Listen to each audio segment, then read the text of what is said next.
آج کل لڑکے اور لڑکیاں ایس ایم ایس کالز اور چیٹ کے ذریعے باتیں کرتے ہیں، ہنسی مذاق کرتے ہیں اور وقتی خوشی حاصل کرتے ہیں۔ اس وقت سب کچھ عام اور معمولی لگتا ہے، مگر کچھ عرصہ گزرنے کے بعد دل میں ایک سوال اٹھتا ہے: ہم نے کیا حاصل کیا؟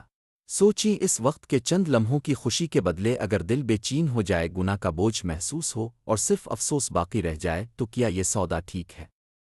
وقت بہت تیزی سے گزر رہا ہے۔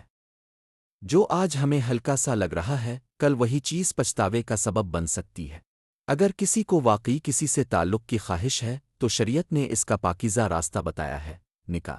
نکاح کے بعد جو تعلق ہو وہ حلال بھی ہے، بابرکت بھی اور باعث سکون بھی۔